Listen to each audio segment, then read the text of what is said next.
Present age of father is 3 more than 3 times the age of the son. चलिए भाई, son की age, present age of son is x year, present age of father भी y years.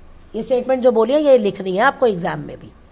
Okay, अब कहता है present age of father, father की present age 3 more than 3 times son, 3 more than 3 times son, एक ये as बन गई। अब 3 ईयर्स हेंस, 3 साल बाद, तो 3 साल बाद फादर की एज ये होगी और बेटे की एज ये होगी। 3 साल बाद पूछी है, 3 साल पहले है, जो भी है उसमें आप प्लस माइनस करके ऐसे पहले लिख लो। अब हम रिलेशन बनाएंगे। वो क्या कह रहा है, father age will be 10 year more than twice the age of the son. Father की एज 10 ज्यादा है ट्वाइस ऑफ सन। तो यानी ये भी फादर की एज निकालने का मेथड है और ये भी फादर की एज निकालने की मेथड है। 3 साल बाद का ये प्रेजेंट एज। अब ये 2 इक्वेशन बन गई, इसको सॉल्व करना है। Next, the income of X and Y ratio, expenditure. ये देखो, एक रेशियो दे रखी है इनकम की और एक दे रखी है एक्सपेंडिचर की। तो जो हम जब रेशियोज होती हैं तो हम इसे एक क्वांटिटी से मल्टीप्लाई करते हैं। रेशियो कैसे आती है, काट के आती है ना, आपने पढ़ा ना भाई, रेशियो निकालनी है area of circle to area of square, तो इसको आप लोएस्ट फॉर्म में ले जाते हो। अब हमें नहीं पता किस नंबर से कटा है, तो यहाँ पे हमने जिस नंबर से उसे काटा हम एक्स ले लेंगे। तो जो इनकम है वो ये आ गई,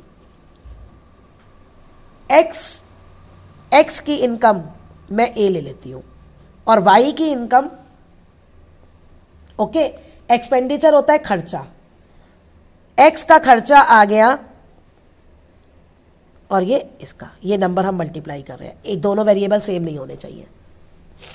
अब वो कह रहा है सेव्स इतना, दोनों इतना ही रुपए बचाते हैं, इनके इनकम बताओ। अब खर्चा है, ये आपकी इनकम है, ये आपका एक्सपेंडिचर है, तो सेविंग कैसे आती है, एक एक्स की सेविंग कितनी आ गई ये, और वाई की सेविंग कितनी आ गई ये।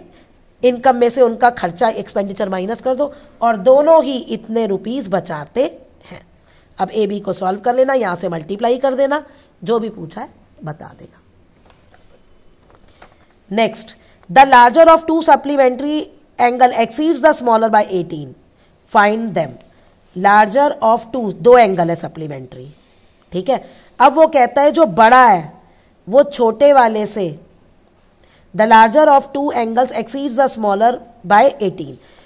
बड़ा वाला जो एंगल है वो छोटे वाले से, मान लो ये ग्रेटर है और ये स्मॉलर है, वो छोटे वाले से 18 ज्यादा है। मैंने यहां माइनस नहीं दिया, 18 प्लस दिया है, क्यों, क्योंकि बड़े वाला छोटे वाले से 18 ज्यादा है। तो ये भी x ग्रेटर एंगल है और y भी स्मॉलर है। जब y में 18 प्लस कर दूंगी तो वो ग्रेटर एंगल आ जाएगा। अब इसमें तो एक ही इक्वेशन बनी, दूसरी कहां से बनाएंगे, सप्लीमेंट्री दिया है x प्लस वाई 18, ठीक है। अपना दिमाग यूज करना। ऐसे ही ट्राइंगल के 3 एंगल पे एक इक्वेशन दे देंगे, दूसरी कहां से बनेगी, sum of 3 angles of triangle is 180। ऐसे ही एक आता है क्वाड्रिलैटरल में जो अपोजिट एंगल्स होते हैं उनका सम 180।